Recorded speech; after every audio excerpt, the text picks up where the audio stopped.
महागुरु जी, जो कि आज नेटवर्क मार्केटिंग के किंग, नेटवर्क मार्केटिंग के बेताज बादशाह, जो कि आज हमारे बीच में आज बहुत ही जबरदस्त, बहुत ही ग्रेट पर्सनालिटी आज हमारे UCA universal crown ambassador Mahaguru ji Shri Narsingh Girwal Mahaguru जी, जो कि हमारे बीच में आने वाले हैं, जो कि आज बहुत ही ग्रेट पर्सनालिटी है, जो आज किसी पहचान के मोहताज नहीं है। महागुरु जी जो आज उनकी जो आज ट्रेनिंग होने वाली है बहुत ही गजब, ना सुनने की आदत जो सीखे और ना सुनने से जो यूसीए तक का सफर कैसे तय किया जा सकता है, उनसे आज इनके बारे में जानेंगे। जो मैं कॉल करना चाहूंगा, आप सभी लोगों से रिक्वेस्ट है, आप सभी लोगों से सहायता है, जब भी मैं ग्रेट पर्सनालिटी को कॉल करूं, जोरदार धमाकेदार तालियों से हम स्वागत करते हैं। तो now please welcome on the panel और ग्रेट पर्सनालिटी, इस इंडस्ट्री के किंग, इस इंडस्ट्री के हम सभी के great guru Mahaguru ji. Now please welcome on the panel और universal crown ambassador Mahaguru ji Shri Narsingh Girwal Mahaguru ji के लिए जोरदार तालियां। वेलकम महागुरु जी, आपका स्वागत है, बहुत जोरदार तालियां। Welcome Mahaguru ji. Thank you Upadhyay ji, बहुत बहुत शुक्रिया। धर्मेंद्र जी बहुत बहुत धन्यवाद आपका। और दोस्तों सभी को नमस्कार, आदाब, सत श्री अकाल, जय हिंद, जय भारत, जय श्री कृष्ण। दोस्तों आज का मुझे सिस्टम के माध्यम से, सक्सेस स्पोर्ट सिस्टम के माध्यम से, हमारे ग्रेट मेंटर्स के माध्यम से और हमारी सारी लीडरशिप के माध्यम से मुझे आज नए साल के 11वें दिन में आज मुझे मौका मिला आप सारे लोगों से रूबरू होने का, और यूट्यूब लाइव के माध्यम से और इस जूम पैनल के माध्यम से। तो सबसे पहले मैं आप सभी को नमस्कार करना चाहूंगा और धन्यवाद देना चाहूंगा हमारे ग्रेट महान सिस्टम का और महान कंपनी का, और धन्यवाद देना चाहूंगा महान हमारे डायरेक्टर्स का, भगवान का, और धन्यवाद देना चाहूंगा हमारी महान टीम का। और मैं तो पक्का धन्यवाद देना चाहूंगा कि पूरे यूनिवर्स का, जिन्होंने मुझे इस काबिल बनाया कि आप जैसे अच्छे लोगों से मुलाकात कर सकूं, आप जैसे लोगों से रूबरू हो सकूं। तो बहुत बहुत शुक्रिया करना चाहूंगा मैं भगवान का, हमारे ऑनरेबल डायरेक्टर्स का, हमारे ग्रेट मेंटर्स का, लीजेंडरी लीडर्स, जितने भी टीम के लीडर्स हैं उन सारे लीडर्स का, जो आप इस स्लाइड में आप देख भी रहे होंगे। एक एक लीडर कई कई लाख लोगों की टीम और करोड़ों करोड़ों की टीम बनाने का मादा रखता है। इन सारे लीडर्स का मैं धन्यवाद देना चाहूंगा, सारी की सारी टीम का और पूरे ब्रह्मांड का, यूनिवर्स का मैं धन्यवाद देना चाहता हूं। दोस्तों नया साल हमारे लिए ढेर सारी खुशियां लेके आ रहा है। नया साल हमारे लिए बहुत सारी सफलता की खुशखबरी और भी लेके आने वाला है। और नया साल जैसे स्टार्ट हुआ, हमारे नए साल में पहले दिन में हमारे great leader mister Jasveer Singh ji आए, जिन्होंने बताया कि हर हाल में टारगेट कैसे जीतें। उसके बाद सत्येंद्र प्रसाद जी आए, जिन्होंने टीम की मॉनिटरिंग कैसे करें और नए साल की शुभकामनाएं दी। फिर शैलेंद्र जी आए, जिन्होंने बताया कि कैसे मल्टी सिटीज में काम करके कई लाख लोगों की टीम बनाई जा सकती है। और उन्होंने ये भी बताया कि कैसे बड़ा काम हो सकता है, धर्मेंद्र जी मेरी आवाज तो आ रही है ना? आ रही है महागुरु जी, क्लियर आ रही है, क्लियर आ रही है। ओके वंडरफुल, ठीक है।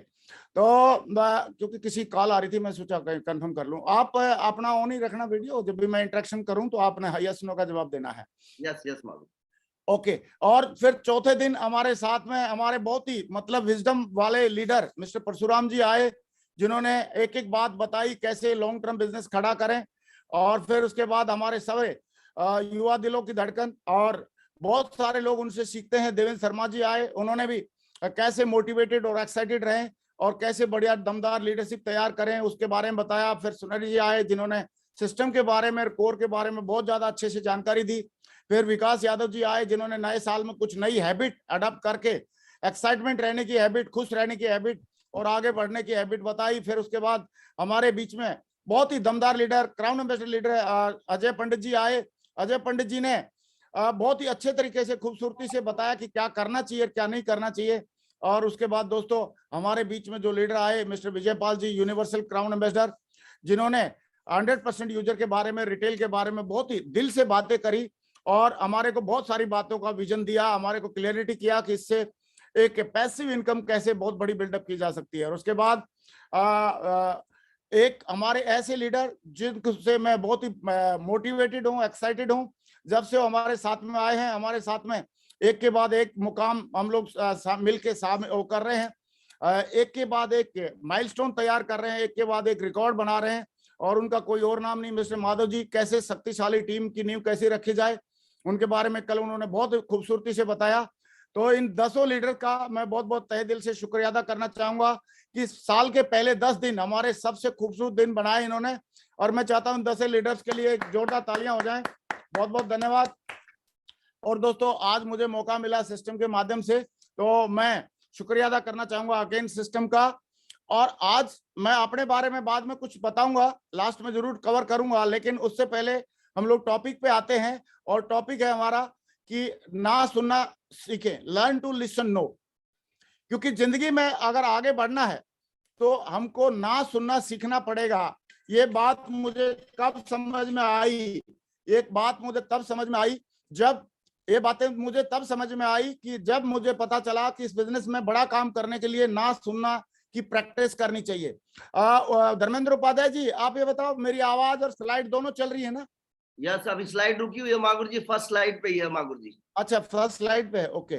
तो आपने थोड़ा सा वही बताना था मेरे को। अभी आप बताओ स्लाइड चल रही है अभी? अभी स्लाइड चल रही है? नहीं, नहीं चल रही है मागुर जी।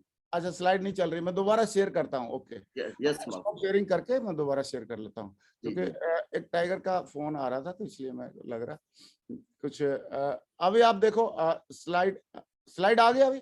हाँ मागुर, स्लाइड आ गई है। ओके, तो पहली स्लाइड थी ये, पहली स्लाइड ये थी। अभी जी। दूसरी आ गई, दूसरी आ गई।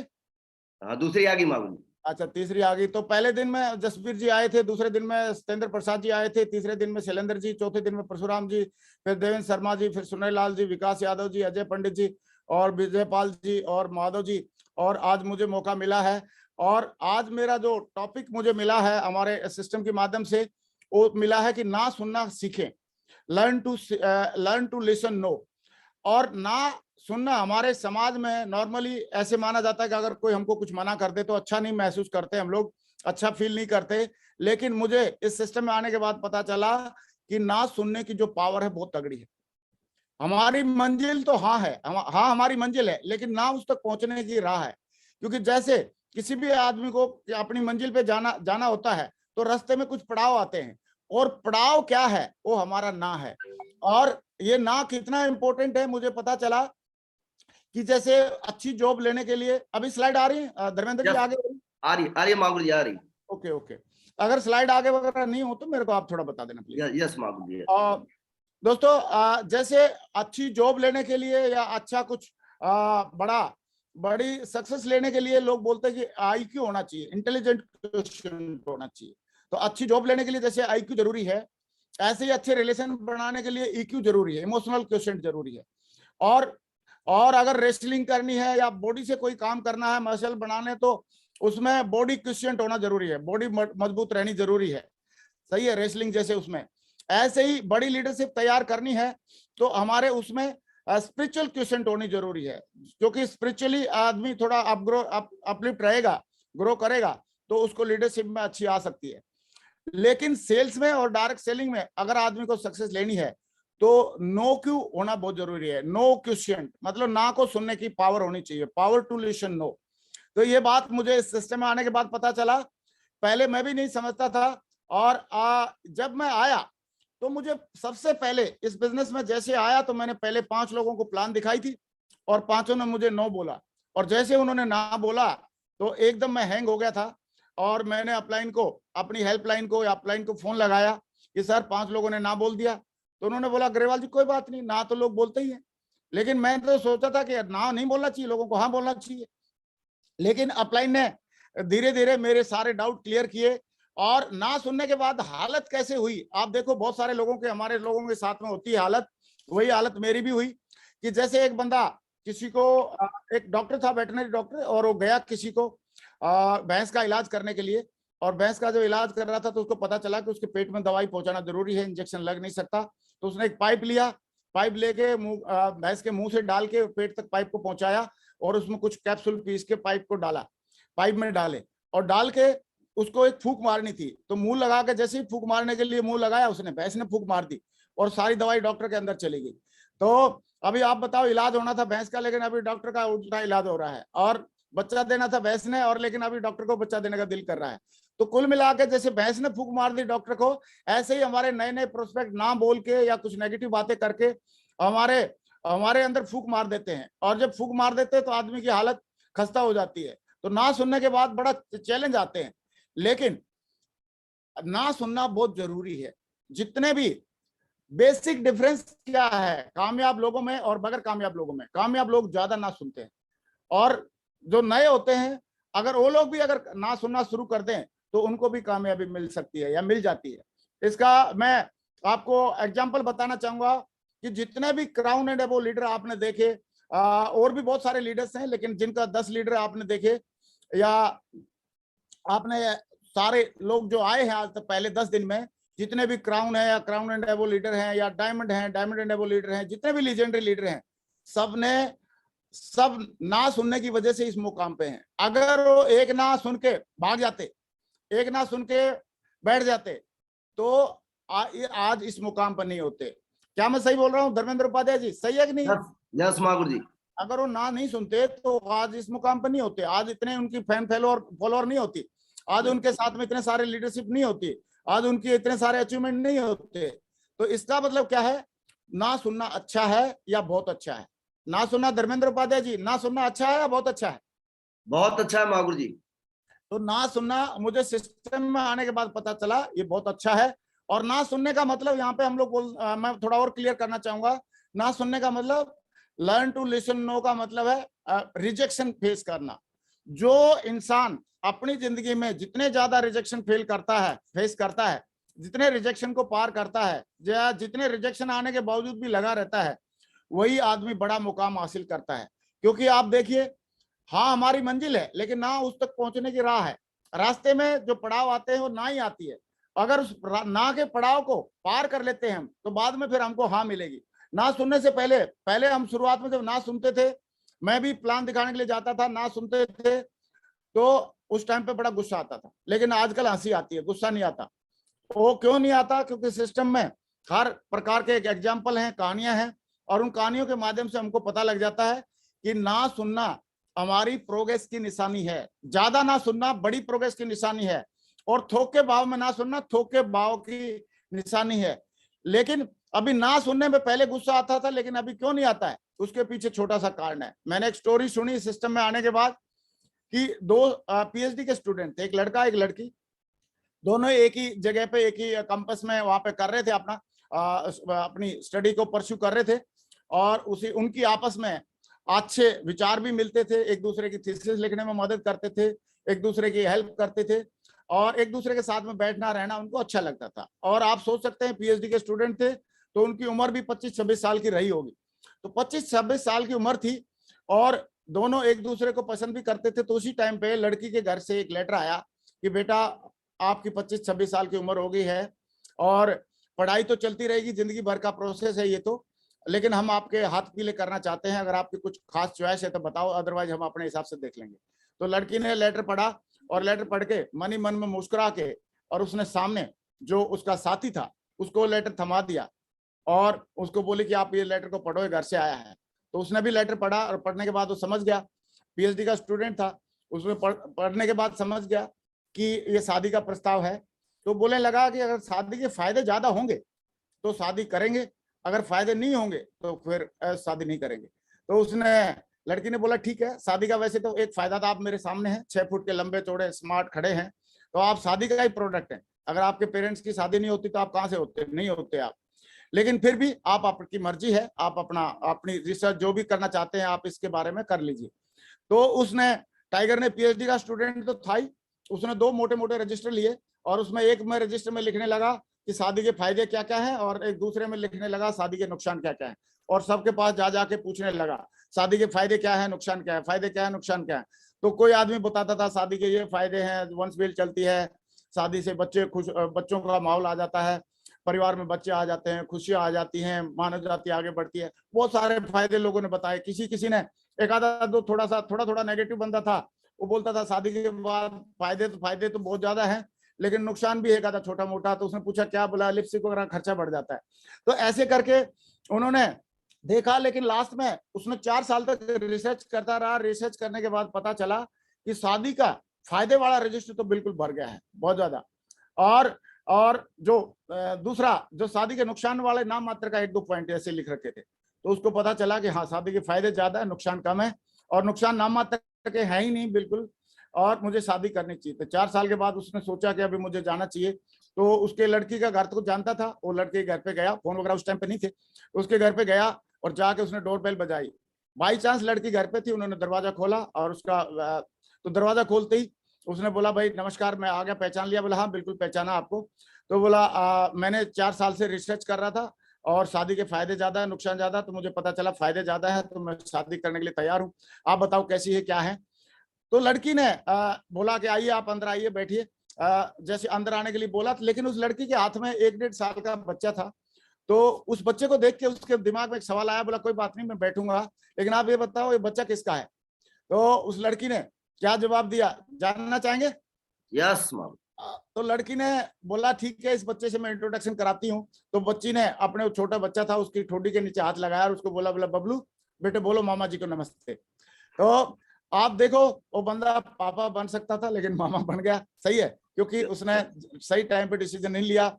तो आजकल अगर हमारे कोई मना करता है, बोलता मैं बाद में बताऊंगा, सोचूंगा, देखूंगा, या मैं अभी मेरे बस की बात नहीं है, या मेरे पास टाइम नहीं है, तो हमारे को सिंपली एक हंसी आती है, हमारे को दुख नहीं होता है, क्योंकि एक ही बात है, हमको पता है ये कितनी बड़ी अपॉर्चुनिटी है, एक बहुत बड़ी इंडस्ट्री है। इस इंडस्ट्री से कितने सारे लोग आज आप देख रहे हैं इस पैनल पे, एक के बाद एक, एक के बाद एक, एक के बाद एक अपने ड्रीम लाइफ जी रहे हैं, और उस ड्रीम लाइफ जी रहे हैं, इतने सारे एग्जाम्पल हैं, इससे बढ़िया कोई कैरियर है नहीं पूरी दुनिया में। तो बेस्ट टू बेस्ट कैरियर को अगर कोई मना कर रहा है तो उसके ऊपर तो हमको हंसी आनी चाहिए, ना कि उसके ऊपर गुस्सा आना चाहिए। क्योंकि जब कोई मेरे अपलाइन ने एक ही बात बताई थी कि 2 आदमी को जरूर, जो समझदार लोग होंगे उनको जरूर समझ में आएगी समझदार वाली अपॉर्चुनिटी, लेकिन जो समझदार नहीं होंगे या जिनकी किस्मत अच्छी नहीं होगी वो तो ना ही बोलेंगे। तो चिंता करने की जरूरत नहीं है, आपने आगे बढ़ते जाना है। दोस्तों अभी मेरे अपलाइन को जो मैंने बोला था कि 5 लोगों ने सर ना कर दी, लग रहा मैं तो डायमंड नहीं बन पाऊंगा, तो मेरे अपलाइन ने एक बात बोला कि ग्रेवाल जी मैं आपको एक मंत्र बता देता हूं, आप जरूर कामयाब हो जाओगे। तो मैंने बोला सर बताओ। बोला आपने लिस्ट आपके पास 100 की है क्या? वहां सर लिस्ट तो मैंने नहीं है मेरे पास, तो लिस्ट मैंने बनाई नहीं, और 5 लोगों ने मना कर दिया जो मेरे खास थे। तो बोला ठीक है, आप बोल रहे थे आप 300 लोगों के नाम याद होंगे। मैं बोला सर 300 लोगों के नाम भी याद नहीं है, अभी तो मेरे दिमाग में जो थे मेरे को लग रहा है वो सारे भूल गया मैं, जब मेरे खास लोगों ने मना कर दिया तो बाकी वाले कौन या करेगा, मेरे को याद समझ में नहीं आ रही। तब उन्होंने सर ने एक बात बोली कि ग्रेवाल जी एक बात बताओ, इंडिया में पॉपुलेशन कितनी है? मैं बोला सर 120 करोड़। बोला 120 करोड़ में से 5 घटा दो कितने बच गए? मैं बोला अभी भी 120 करोड़। बोला कैसे? मैंने बोला कि इतनी देर में तो कई सारे, 5 नहीं कई सारे पैदा हो गए होंगे। तो उन्होंने बोला फिर चिंता करने की जरूरत नहीं है, मैं आपको एक मंत्र बताता हूं, अगर उस मंत्र को फॉलो कर लिया तो आप पक्का इस बिजनेस में डायमंड भी बनेंगे और बहुत सारे डायमंड अपनी टीम में बनाएंगे। और उनके मुंह में घी शक्कर था कि आज मुझे बताते हुए खुशी है कि आज करीब करीब हमारे 800 के आसपास डायमंड हैं, और आज हमारी टीम जो है 75 लाख से ज्यादा की टीम भी हो चुकी है। तो दोस्तों कहने का मतलब यह है कि उन्होंने एक मंत्र बताया, और वो मंत्र क्या था जानना चाहते हैं आप सारे लोग? तो एक मंत्र ये था कि ग्रेवाल जी आपका काम है लोगों को प्लान दिखाना, फॉलो अप करना, अच्छे से समझाना, एक बार नहीं कई बार समझाना, और लोगों का काम है हाया ना करना। मैं बोला सर आप मंत्र बताओ। बोला वही तो बता रहा हूं, आपका काम है लोगों को प्लान दिखाना, फॉलो अप करना, अच्छे से समझाना, एक बार नहीं कई बार समझाना, और लोगों का काम है हाया ना कहना। और बोला मंत्र ये है कि आपके प्लान दिखाने के बाद, फॉलो अप करने के बाद, अच्छे से समझाने के बाद, आए तो बेस्ट नहीं तो नेक्स्ट, आए तो बेस्ट नहीं तो नेक्स्ट, आए तो बेस्ट नहीं तो नेक्स्ट, चिंता नहीं करना। और आप अगर इस मंत्र को फॉलो करते रहेंगे तो आप बहुत आगे जाओगे। और ये मंत्र को आजमाने के लिए पहले उस टाइम पे 120 करोड़ पॉपुलेशन थी, लेकिन अभी 135 करोड़ से ज्यादा हो चुकी है। और कीमती रत्न जैसे समुद्र में छुपे रहते हैं, ऐसे बहुत सारे कीमती रत्न इस मार्केट में हमारे लिए अवेलेबल हैं। और ये स्लाइड माधव जी ने भी कल दिखाई थी, ऐसे ही रत्नों को ढूंढने की जरूरत है, उसको उनको प्लान दिखाने की जरूरत है, आए तो बेस्ट नहीं तो नेक्स्ट करने की जरूरत है। अगर हम ये करते जाएंगे तो हमारे साथ में रिजल्ट आएगा ही आएगा। आपको क्या लग रहा है, ना केवल लोग हमको इस बिजनेस में बोलते हैं या और फील्ड में भी बोलते हैं? और फील्ड में भी बोलते हैं। आप मार्केट में हर एक दुकानदार को एक नॉर्मल कस्टमर 4 बार ना बोलता है, सही है। और बड़े बड़े जो हमारे ऋषि मुनि हुए हैं उनको भी लोगों ने ना बोला, रिजेक्शन दिया है। और बड़े बड़े हमारे जो अवतारी पुरुष हुए हैं या भगवान हुए हैं उनको भी ना बोला है, क्योंकि सारे लोग अगर गुरु नानक जी की बात मान लेते तो सारे लोगों ने नहीं मानी, गुरु नानक जी की बात नहीं मानी, सारे लोगों ने भगवान राम की नहीं मानी, भगवान विष्णु की नहीं मानी, ईसा मसीह जी की नहीं मानी, अल्लाह ताला जी की नहीं मानी, और जीसस भगवान जीसस की नहीं मानी। तो सारे लोग जब भगवान लोगों की नहीं मानते तो हम किस खेत की मूली हैं? तो इसका मतलब इसके पीछे बहुत बड़ा कोई राज है। राज ये है कि ना के बाद ही हाँ आती है, लेकिन ना सुनने की हमारी हिम्मत होनी चाहिए, हिम्मत होनी चाहिए। ना के बाद ही हाँ आएगी, हाँ पहले पहले नहीं आएगी। और हो सकता है पहले हाँ आ जाए एक आधी बार, लेकिन ना बीच में ना जितना ज्यादा ना आएंगी उतने ही ज्यादा हाँ आने के चांसेस हैं। और जितने ना आएंगी उनको सुनने की हमने अपनी हिम्मत डेवलप कर लेनी है। और आप देखिए, छोटे बच्चों को भी समझ में आती है कि ना के बाद ही हाँ आती है। जैसे छोटा सा बच्चा है ये, इसका नाम बिल्लू रख लेते हैं और इसकी माँ है। तो बिल्लू और इसकी माँ की कहानी अगर हम देखें तो कैसे बनती है, आप देखिए, मैं बताता हूं आपको कैसे कैसे बनती है बिल्लू की और बिल्लू की माँ की कहानी। इसको हम स्लाइड को मैं थोड़ा बड़ा कर लेता हूं। बिल्लू ने कहा, माँ मुझे बिस्कुट चाहिए। और माँ ने क्या बोला, नहीं मिलेगा। माँ ने बोला नहीं मिलेगा। तो बिल्लू ने कहा, क्यों नहीं मिलेगा? तो माँ ने कहा, ना नहीं मिलेगा। बिल्लू ने कहा, क्यों नहीं मिलेगा, मुझे चाहिए चाहिए। और माँ ने कहा, आप पहले ही बहुत खा चुके हैं। तो ऐसे करके उसका ये बात चली। लेकिन आप देखो, ना सुनता जा रहा है बिल्लू, और बिल्लू रुक नहीं रहा है। फिर बिल्लू ने दोबारा बोला, मुझे चाहिए चाहिए, आप मेरी अच्छी माँ हैं, आप मुझे जरूर देंगी बिस्किट। तो उसकी माँ ने कहा, ना बिल्कुल नहीं मिलेगा। लेकिन बिल्लू को मालूम है कि बार बार ना सुनने के बाद ही हाँ आने वाली है। बिल्लू फिर दोबारा बिल्लू ने बोला, आपने बोला था कुछ देर में ले लेना। बिल्लू की माँ बोलती है मैं आखिरी बार बोल रही हूँ, बिस्कुट नहीं मिलेगा। बिल्लू को अभी समझ में आ गया कि आखिरी बार ना है, ये आखिरी बार ना है, इसके बाद तो हाँ ही आएगी। तो बिल्लू रुकने वाला नहीं था, थोड़ी देर रुका, चुप रहा, और रुकने के बाद बिल्लू समझ गया ये लास्ट बार ना है। और बिल्लू ने कहा, माँ, थोड़ी देर के बाद, माँ मुझे बिस्किट चाहिए। और उसके बाद माँ ने कहा, जा ठीक है, एक पूरा पैकेट ले ले, बार बार मत मांगना। सही है। तो छोटे बच्चों को भी समझ में आ जाती है, जब तक वो नहीं मिलता है उसको लगा रहता है, तो उसको पता है ना के बाद ही रिजल्ट मिलते हैं। और अंग्रेजों ने तो इसके ऊपर किताब लिख दी है पूरी, और किताब यूं लिखी हुई है, आप देख सकते हैं, हाँ हमारी मंजिल है और ना उस तक पहुंचने की राह है। ये रिचर्ड फेंटन और एंड्रिया वाल्टर्स ने लिखा है। इसको हिंदी में अगर पढ़ें किताब को तो ना की शक्ति है, और अगर अंग्रेजी में पढ़ें तो इसका नाम है go for no. Network marketing में इतिहास वही लोग लिखते हैं जो ज्यादा ना सुनते हैं। ये बात इस किताब में ठोक ठोक के लिखी हुई है। बाद में इस बिजनेस में आने के बाद ये किताब भी मुझे पढ़ने का मौका मिला, और किताब पढ़ने के बाद मुझे लगा यार ना से अच्छा कोई शब्द नहीं है। जिस ना को सुनने से लोगों का कैरियर बने, ना को सुनने से ड्रीम पूरे हो, ना को सुनने से वर्ल्ड टूर हो, ना को सुनने से पसंद की गाड़ी आए, ना को सुनने से बच्चों की अच्छी एजुकेशन हो जाए, तो उस ना को बार बार सुनना चाहिए, लगातार सुनना चाहिए। और सुनना चाहिए कि नहीं सुनना चाहिए, क्या बोलते हैं धर्मेंद्र उपाध्याय जी? यस यस महावीर जी, सुनना चाहिए। सुनना चाहिए। तो उस ना को सुनना चाहिए। और दोबारा हम इस बात से हम लोग बिल्कुल वाकिफ हैं कि हाँ हमारी मंजिल है, लेकिन ना उस तक पहुंचने की राह है। रिचर्ड फेंटन और एंड्रिया वाल्टेज ने लिखा है गो फॉर नो। और यहाँ पे एक शब्द और लिखा है, stick and stone may break our my bone but no can never hurt me. मतलब मान लो पत्थर और डंडा तो हमारी हड्डियों को तोड़ सकता है, लेकिन ना से किसी की हड्डी नहीं टूटती है। सही है। तो ना से घबराने की बिल्कुल भी जरूरत नहीं है। और ना के बारे में बोला गया है बहुत बढ़िया तरीके से, हाँ हमारी मंजिल है लेकिन ना उस तक पहुंचने का रास्ता है। 44% लोग एक ही बार ना सुन के छोड़ देते हैं, 42% लोग 2 बार ना सुन के छोड़ देते हैं, 14% लोग 3 बार ना सुन के छोड़ देते हैं, और 12% लोग 4 बार ना सुन के छोड़ देते हैं। यानी कि 92% लोग 4 से कम में ही ना में ही छोड़ देते हैं। लेकिन रिजल्ट आने कब से स्टार्ट होते हैं? 5वीं ना से। 5 से 12वीं ना में मैक्सिमम रिजल्ट आते हैं, लेकिन लोग पहली 4 ना में ही धराशायी हो जाते हैं। इसलिए कुछ ही लोग आप देख सकते हैं, हाँ हमारी मंजिल है, लेकिन ना उस तक पहुंचने की क्या राह है। एबिलिटी टू फेल, रिजेक्शन को फेस करने की या ना को फेस करने की पावर भगवान ने सब लोगों में दी है। 100% लोगों को दी है ये पावर कि वो रिजेक्शन को फेस कर सकते हैं, ना को सुन सकते हैं, और उसके बावजूद भी लगातार काम कर सकते हैं। लेकिन कुछ ही लोग इस बेसिक लेवल से ऊपर उठ पाते हैं।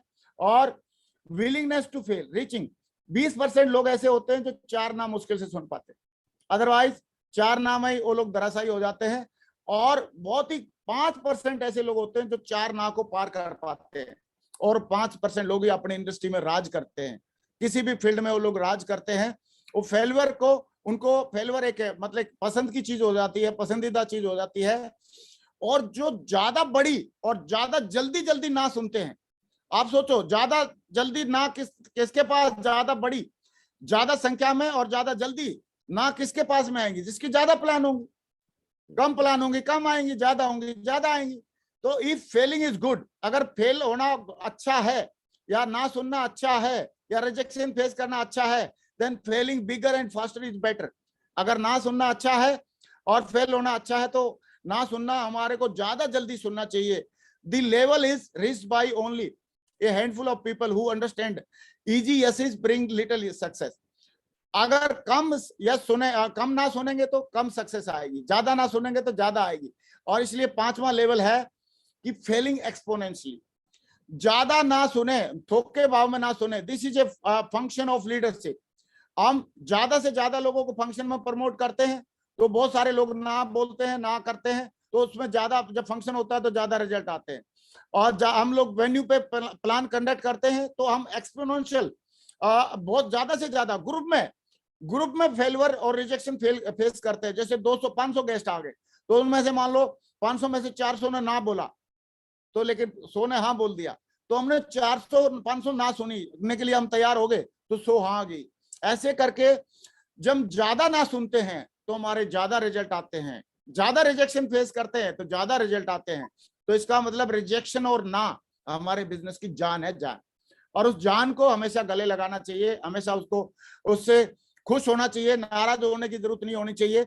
और ये बात मुझे समझ में आ गई, और इसलिए हम लोग थोके भाव में ना सुनना शुरू कर दिया। कैसे सुना? पहले तो मैं अकेला अकेला जाकर 1-to-1 में ना सुनता था, लेकिन जब इस बिजनेस में हमको पता चला कि ना ज्यादा सुननी चाहिए, तो हमने वेन्यू लगाना शुरू कर दिया, वेन्यू चलाना शुरू कर दिया। और वेन्यू में थोक के भाव से लोगों को बुलाते थे, और थोक के भाव में लोगों के रिजेक्शन को और ना को फेस करते थे। और उसको फेस करते करते हम लोगों ने, जब आप ज्यादा ना सुनते, when all is said and done, to go for no is to serve the people. लोगों की जब आप ना सुनते हैं तो आप लोगों की सर्विस देते हैं, लोगों को जिंदगी बनाते हैं, लोगों की सेवा करते हैं, और सेवा करने के लिए ना सुनना बहुत जरूरी है। फिर भी हमारा एक एटीट्यूड ये होना चाहिए। कई लोग बोलते हैं सर मैं नहीं करूंगा, तो नहीं करेगा तो कोई बात नहीं। अगर करेगा तो, कई लोग बोलते हैं मैं करूंगा, तो करेगा तो ठीक है, हम आपके साथ में सफल होंगे।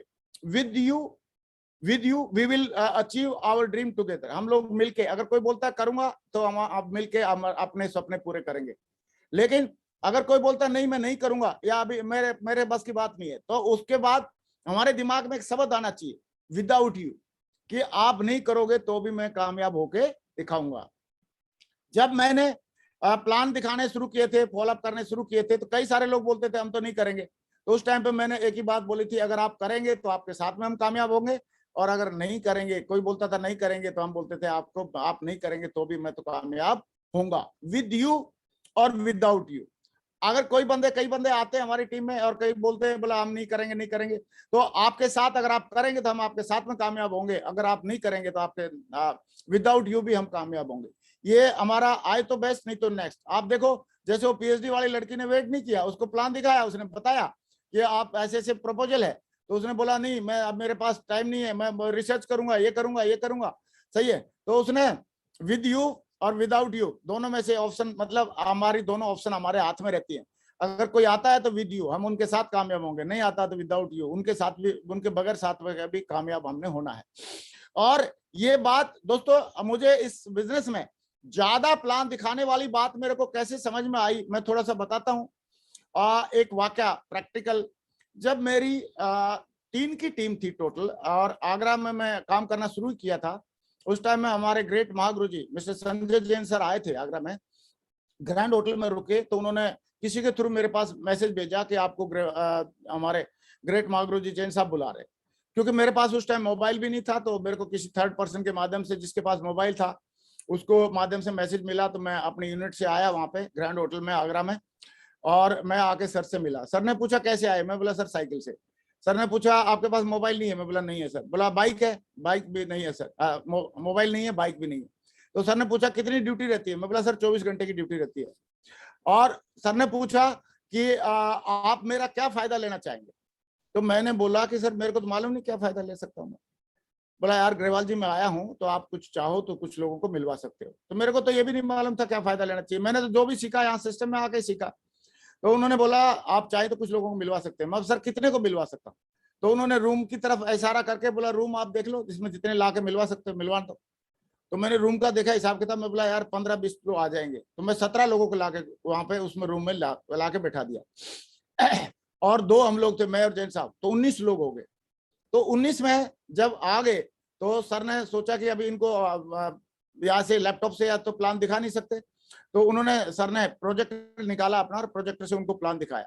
तो जब प्लान दिखा रहे थे प्रोजेक्टर से तो मुझे एक चीज बहुत अच्छी लगी सर की, कि सर बटन दबा रहे थे और प्रोजेक्टर की अगली अगली स्लाइड आ रही थी।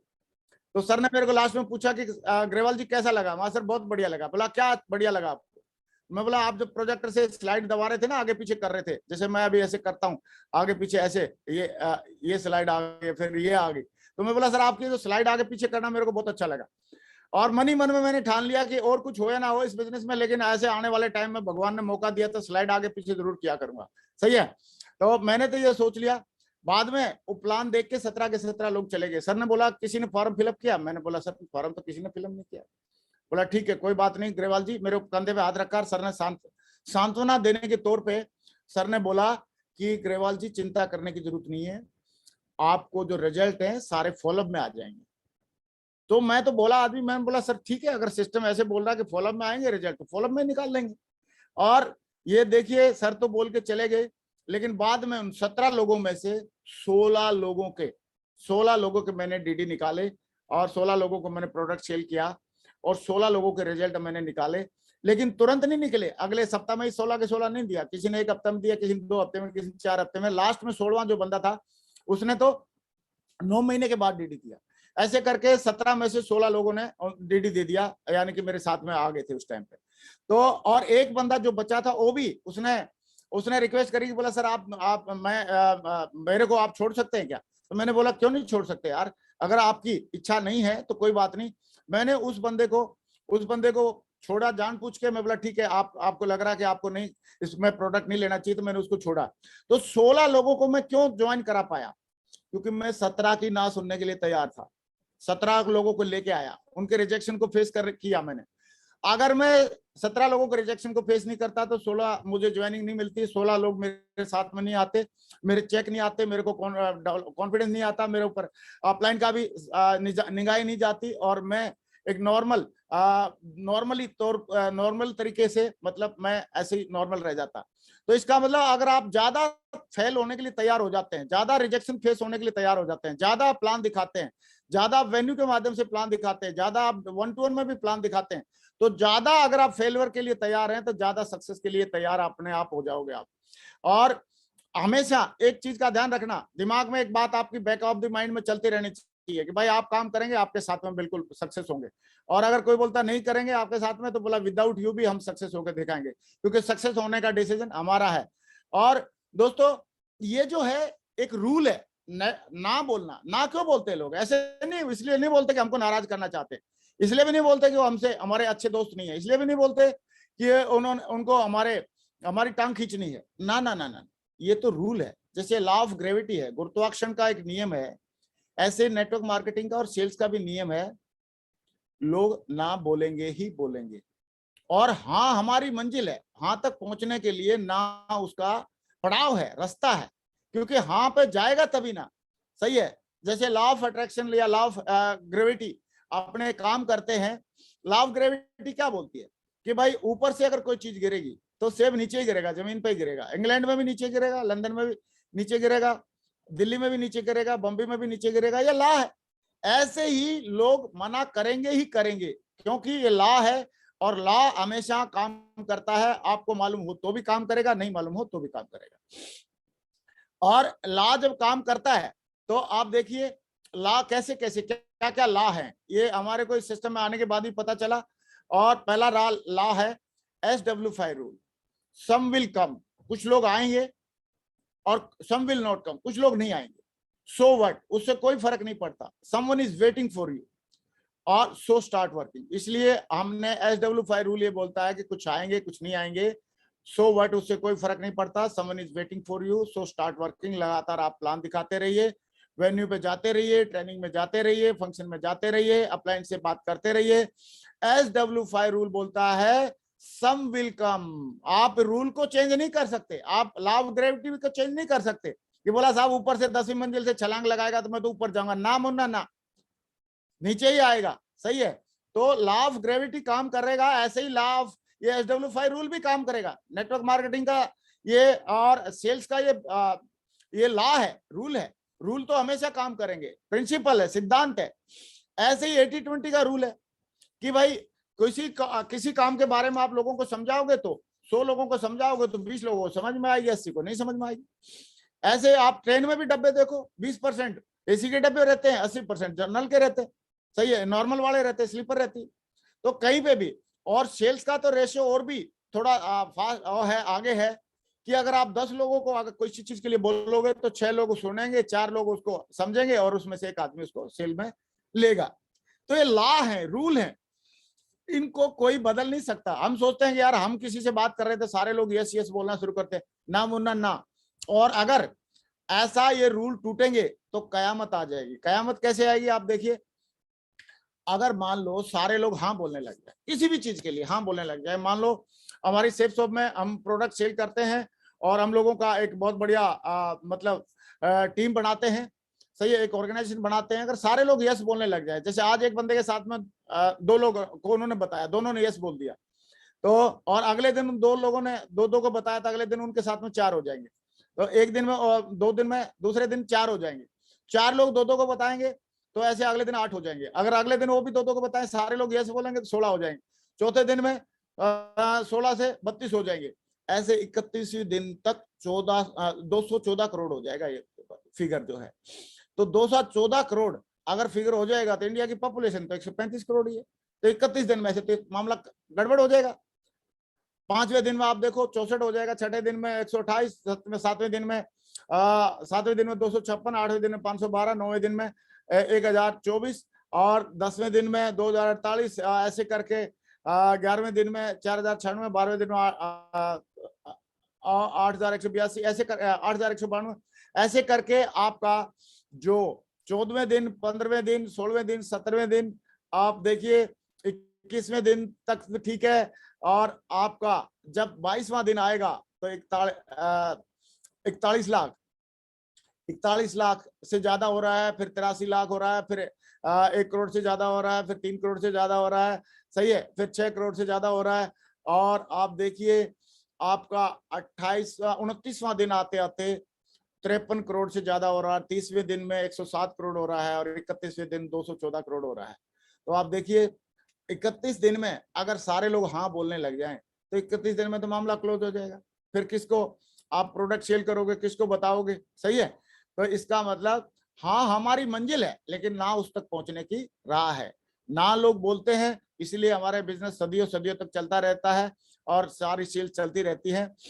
और अच्छी बात यह है कि हाँ लोग बोलते हैं तो हमको पैसा मिलता ही है। हमारे साथ में प्रोडक्ट सेल होता है तो कमीशन आएगा ही आपको, लेकिन ना बोलते हैं तो भी आता है। ये ऐसे किताब बोलती है कि हाँ का भी पैसा मिलता है और ना का भी पैसा मिलता है। और इस बात को हमारे ग्रेट माइंडर हमारे राजीव चतुर्वेदी साहब बहुत अच्छे से बताते थे कि कैसे मिलता है। मान लो एक बंदे ने, मान लेते हैं हम एक बंदे का एग्जाम्पल लेते हैं, मान लो माधव जी ने अपने पिछले 19 साल के करियर में उन्होंने 1000 ना सुनी, 1000 ना सुनी, 1000 में से 200 रिजल्ट आए तो 1 लाख की इनकम आ गई।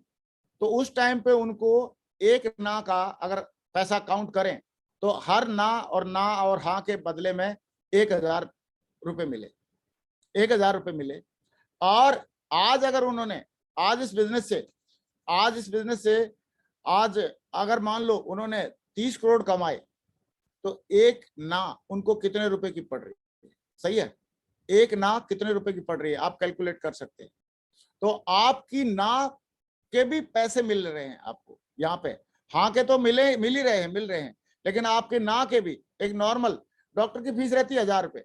सही है, मतलब अच्छे से अच्छे डॉक्टर की फीस रहती है 1000-1500 रुपए, तो उतने तो आपको मिल ही रहे हैं। अगर आप ज्यादा ना सुनेंगे तो ज्यादा हाँ आएंगी, और ज्यादा हाँ आएंगी तो आपको ना के भी पैसे आपको मिल रहे हैं डायरेक्टली। दोस्तों हमको क्या करना है, प्रोसेस को फॉलो करते जाना है ड्यूरिंग योर सक्सेस जर्नी। हाँ, हमारी मंजिल है और ना उस तक पहुंचने की राह है। Hold the vision and trust the process. आपने प्रोसेस को पे विश्वास करना है, विजन को बनाए रखना है, और एक ही बात समझनी है कि अगर हमको हाँ चाहिए तो वो रास्ता कहां से होके गुजरता है? ना से।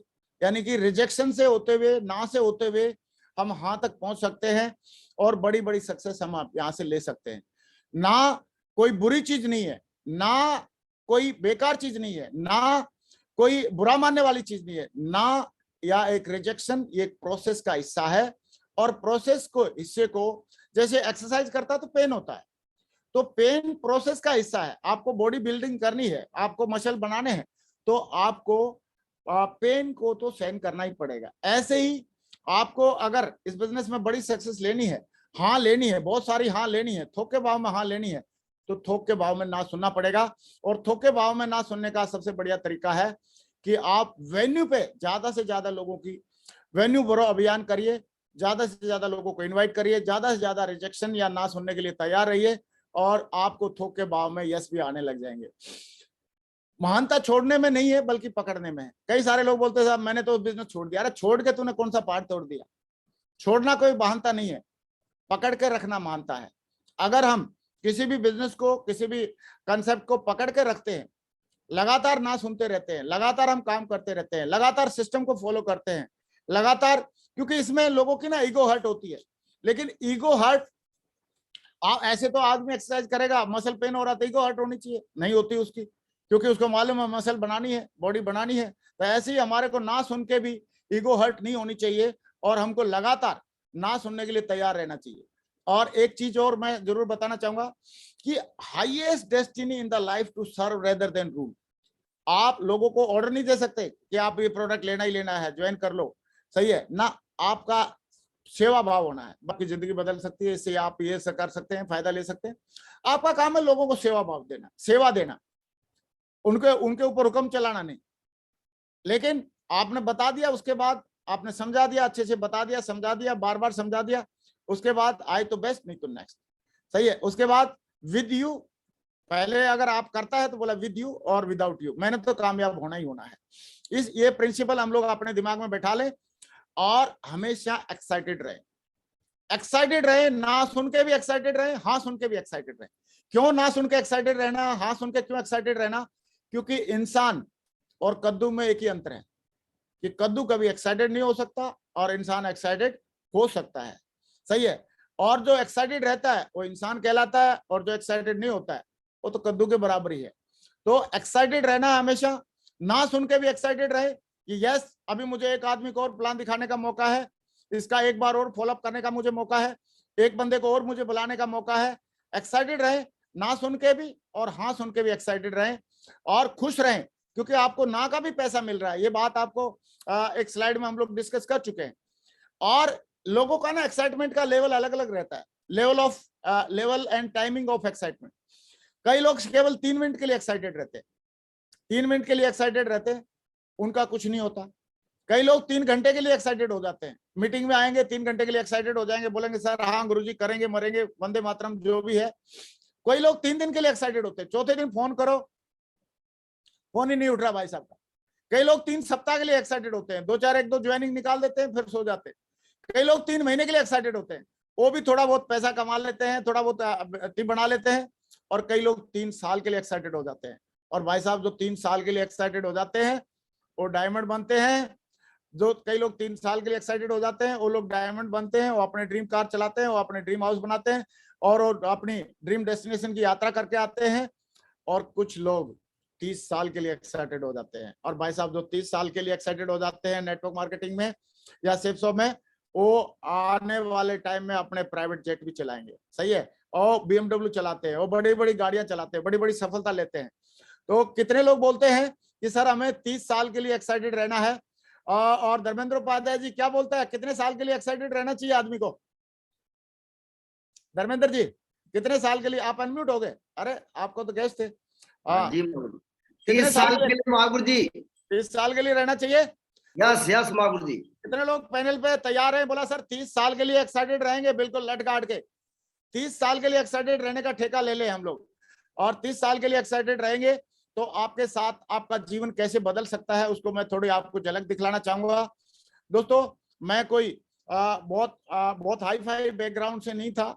मेरा किसान परिवार में जन्म हुआ। मैंने और बड़ी तैयारी, मैंने सपना देखा था कि आर्मी में जाऊंगा। मैंने आर्मी जैसी जॉब में ज्वाइन किया। I was so lucky. और वहां पे मैंने बहुत सारी अच्छी चीजें सीखी, डिसिप्लिन सीखा, मुझे लोगों की रिस्पेक्ट करना मैंने सीखा। और उसके बाद पार्ट टाइम में किया और 2 साल पार्ट टाइम करने के बाद मैंने वीआरएस ले लिया। ये मेरा एक्स सर्विसमैन का कार्ड है। और इसमें मैंने 2 साल में जब मैंने जॉब में रहते रहते काम किया तो मैंने 435 के चेक से मेरी शुरुआत हुई। और मैंने इस बिजनेस को जब फुल टाइम करना शुरू किया तो मैं 2 लाख रुपए सप्ताह तक भी पहुंचा। और इस बिजनेस की खासियत यह है कि ये आपको आगे बढ़ने का मौका देता है। 2 लाख रुपए सप्ताह पहले मेरा ड्रीम हुआ करता था, लेकिन बार बार मैं फिर 2 लाख रुपए सप्ताह 2008-9 में आना शुरू हो गया। और उस टाइम से मैं ले लेके थक गया था, बोर हो गया था। उसके बाद कंपनी ने फिर 2 लाख की जगह 4 लाख रुपए सप्ताह की ऑप्शन दे दी। 4 लाख रुपए सप्ताह भी मैंने इस बिजनेस से कमाया, एक बार नहीं, ऐसे लगातार भी कमाया। फिर 7 लाख रुपए सप्ताह की ऑप्शन आई बिजनेस में, तो 7 लाख रुपए सप्ताह का भी कांग्रेचुलेशन मेरे पास आया डायरेक्टर साहब की तरफ से। फिर 20 लाख रुपए महीने तक का भी कमाने का मेरे पास मौका मिला। मैंने 20 लाख रुपए महीने तक भी कमाया। और बच्चे को मुझे इंग्लैंड एजुकेशन दिलाने का मौका मिला। इंग्लैंड जैसे जगह पे लंदन में मेरे बच्चा 5 साल पढ़ाई करके आया, उसका भी मुझे मौका मिला। और 20 करोड़ का क्लब कंपनी ने बनाया था 2019 में, 20 करोड़ के क्लब में आने का मौका मिला। और ये सारा का सारा, और उसके बाद कोरोना में, पिछले कोरोना काल में 2020-21 में मेरा इस बिजनेस की वजह से जो 1 साल की जो इनकम आई थी वो 3,18,03,508 रुपए आई। और मैं आपको थोड़ा बताना चाहूंगा कि मैं आई एम सो लकी। मैं बहुत ग्रेटिट्यूड फील करता हूँ हमारी महान कंपनी का और हमारे ग्रेट अपलाइन का और हमारी ग्रेट टीम का, कि मुझे इस बिजनेस की वजह से 1 करोड़ रुपए से ज्यादा का चेक भी लेने का मौका मिला, अकाउंट में क्रेडिट हुआ, इसको आप देख ही रहे हैं। और फोर्ब्स जैसी मैगजीन में मुझे नोटिफाई किया गया। इसके लिए मैं बहुत कृतज्ञ हूँ। और दोस्तों लास्ट में एक बात जरूर बोलना चाहूंगा कि अगर मैं ना नहीं सुनता तो क्या ये सारी चीजें पॉसिबल हो पाती? मेरे ख्याल से नहीं हो पाती, पॉसिबल नहीं था। लेकिन मैंने ना सुनी और लगातार इसमें काम करता रहा, सिस्टम को फॉलो करता रहा। सिस्टम महान है, मैं महान नहीं हूं। क्योंकि अगर मैं महान होता तो पहले 19 साल क्यों घास छीलता, क्यों केवल 8,000 रुपए की इनकम तक और रहता, सीमित रहता। मैं महान नहीं हूं, सिस्टम महान है। और सिस्टम की बातें महान है। और सिस्टम की बातें एक बात बोलती है सिस्टम कि हमें हमेशा एक्साइटेड रहना चाहिए और ना को भी सुन के खुश रहना चाहिए और हाँ को भी सुन के खुश रहना चाहिए। और एक्साइटेड 3 मिनट के लिए नहीं होना, 3 घंटे के लिए नहीं होना, 3 दिन के लिए नहीं होना, 3 सप्ताह के लिए नहीं होना, या केवल 3 महीने के लिए नहीं होना। हमारे को कम से कम 3 साल के लिए एक्साइटेड रहना है। और 3 साल के लिए एक्साइटेड रहेंगे तो हम पक्का डायमंड बनेंगे। और 30 साल के लिए एक्साइटेड रहेंगे तो डायमंड भी बनेंगे, हजारों डायमंड अपनी टीम में बनाएंगे और क्राउन एम्बेसडर बनेंगे, यूनिवर्सल क्राउन एम्बेसडर भी बनेंगे। और ना सुनना हाँ हमारी मंजिल है। हम ऐसा नहीं कि ना सुनने के लिए जा रहे हैं हम कहीं पे, हाँ हमारी मंजिल है, लेकिन ना उस तो पहुंचने की राह है। और राह में जो पड़ाव आते हैं उसको हंसी खुशी से हमको पार करना चाहिए। और लगातार अगर हम पार करते रहेंगे, लगातार हम आगे बढ़ते रहेंगे, तो एक दिन ऐसा आएगा कि हम इस बिजनेस में थोक के भाव में हमारे को सफलता मिलेगी। क्योंकि ये लॉ है, रूल है, रूल है। ना सुनना एक रूल है, रिजेक्शन को फेस करना एक रूल है। और उस रूल को फॉलो करते करते ही हम आगे बढ़ सकते हैं।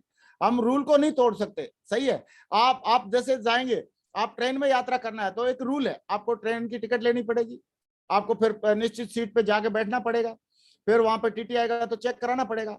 सही है, ये रूल है। आपको फिर अपने स्टेशन पे उतरना, तभी आप मंजिल पे आप पहुंचेंगे, ये रूल है। आप बोलोगे मैं टिकट नहीं लूंगा तो नहीं भाई, ये आप अपने डेस्टिनेशन पे नहीं पहुंचेंगे। आप टीटी को बोलेंगे मैं टिकट नहीं दिखाऊंगा, पैसे मैंने दिए तो आपको क्यों दिखाऊं मेरी टिकट, तो ये चलेगा नहीं। ये रूल है, दिखाना है।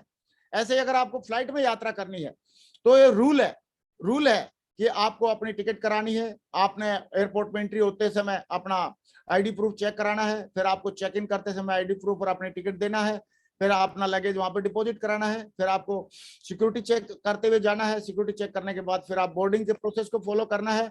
अगर बीच में टाइम है तो आप बढ़िया लॉन्ज में और वहां पे एंजॉय करना है, फूड वगैरह एंजॉय करना है। और फिर आप बोर्डिंग प्रोसेस करेंगे तो उस टाइम पे फिर आपने अपना एंट्री पास और दिखाना है, बोर्डिंग पास दिखाना है, और फिर आपको निश्चित अपनी सीट पे बैठना है। तो आपको ये रूल है, मतलब हर एक चीज के रूल रहते हैं, हर एक सिस्टम के रूल रहते हैं। तो नेटवर्क मार्केटिंग का, डायरेक्ट सेलिंग का और हमारे सक्सेस फोर्स सिस्टम का रूल है कि जो आदमी ज्यादा ना सुनेगा और ज्यादा बड़ी सक्सेस लेगा, और ना से अभी हमको प्यार हो जाना चाहिए। जैसे हमारी एक बहुत ही बढ़िया राष्ट्रीय लेवल की प्लेयर है पीवी सिंधु। पीवी सिंधु को पूछा गया कि आपको सबसे बढ़िया म्यूजिक कौन सा लगता है, तो उन्होंने बोला मुझे सबसे बढ़िया म्यूजिक वो लगता है जब सवेरे अलार्म बजता है 4 बजे का, तो अलार्म जो है मेरे को सबसे बढ़िया म्यूजिक लगता है। तो और जो पूछने वाला जो इंटरव्यूअर था वो सरप्राइज रह गया, बोला कमाल है मैडम, किसी को तो मतलब बप्पी लहरी के गाने बढ़िया लगते हैं, किसी को सपना का डांस बढ़िया लगता है, किसी को कोई गाना बढ़िया लगता है, किसी को मतलब माइक जैक्सन के गाने बढ़िया लगते हैं, तो आपको ये सवेरे का अलार्म कैसे बढ़िया लगता है? बोला सवेरे का जो अलार्म बजता है उसी की वजह से मैं प्रैक्टिस करती हूँ, उठती हूँ और उठ के मैं प्रैक्टिस करती हूँ, और प्रैक्टिस करने की वजह से ही मुझे इस मान सम्मान और गोल्ड मेडल और मेडल मिले हैं और मान सम्मान मिला, पैसा मिला है। तो मेरे को जो सारी चीजें दिलाता है वो मेरे को सवेरे का अलार्म दिलाता है। तो इसलिए मेरे को अलार्म सबसे प्रिय हमारे लिए एक शब्द है, बोला अलार्म जो है मेरे लिए सबसे बेस्ट म्यूजिक है। तो ये बात उन्होंने बताई।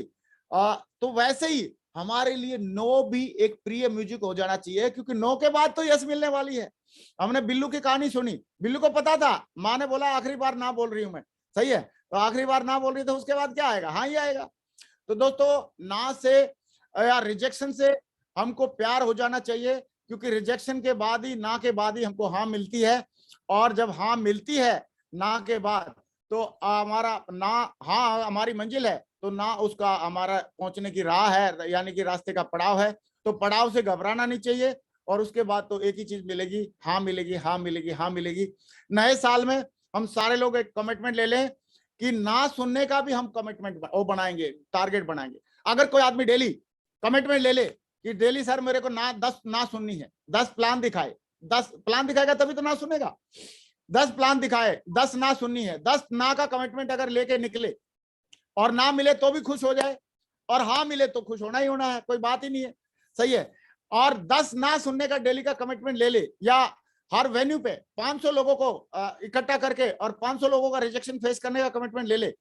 तो डेली का अगर ना सुनने का कमिटमेंट ले ले, टीम में अगर हमारी पूरी टीम में, मान लो टीम में 100 लोग एक्टिव हैं और 100 लोग 10-10 ना सुनने का अगर कमिटमेंट ले ले एक वीक में, यानी कि 1000 प्लान हो जाएंगी। 1000 प्लान होंगी तो आप बताओ 200-300 डीडी निकलेंगे कि नहीं निकलेंगे? 200-300 रिजल्ट आएंगे कि नहीं आएंगे? तो दोस्तों आज के बाद हम, यस हमारी मंजिल है, लेकिन ना का हम कमिटमेंट ले लें ना, क्योंकि ना हमारी राह का पड़ाव है, और पड़ाव को पार किए बगैर मंजिल पे नहीं पहुंच सकते। तो और रिजेक्शन को मतलब पार किए बगैर हम मंजिल पे नहीं पहुंच सकते। तो आज के बाद मुझे लग रहा है इस पैनल पे, आज का पैनल सुनने के बाद या आज की पूरा सेशन सुनने के बाद एक बात तो लग गया होगा सारे लोगों को, जैसे पीवी सिंधु को सवेरे सवेरे के अलार्म, मॉर्निंग के अलार्म से प्यार हो गया था, आज के बाद हमारे सारे टाइगर्स को ना से प्यार हो जाएगा, और ज्यादा ना सुनने का टारगेट बनाएंगे, और ज्यादा ना सुनेंगे तो ज्यादा हाँ अपने आप आएंगे। थैंक यू वेरी मच, बहुत बहुत शुक्रिया आप लोगों ने मुझे इतनी देर तक सुना, उसके लिए मैं तहे दिल से शुक्रिया अदा करना चाहूंगा, धन्यवाद देना चाहूंगा। और एक ही बात बोलना चाहूंगा कि हमको ना से घबराना नहीं है, ना तो एक प्रोसेस है और उसका आनंद लेना है प्रोसेस का, और प्रोसेस का अगर हम आनंद ना सुनेंगे लेंगे तो हमारे लिए अभी बहुत बढ़िया अभी टारगेट आया हुआ है। यूरोप का टारगेट है, दुबई का टारगेट है, हमारे पास थाईलैंड का टारगेट है, गोवा का टारगेट है, और साथ साथ में अगर हम गोल्डन डेबो हैं तो हमारे पास मौका है वहां पे पहुंचने का मौका है जहां पे सारे लोग पहुंचना चाह रहे हैं, वो है टर्की का, यानी कि अर्जुन अवार्ड का। तो दोस्तों मैं आप सारे लोगों का शुक्रिया अदा करना चाहूंगा, आप लोगों ने इस सेशन को इतने ध्यान से इतने प्यार से अटेंड किया, बहुत बहुत शुक्रिया, बहुत बहुत धन्यवाद। और मैं धन्यवाद देना चाहूंगा अगेन परमात्मा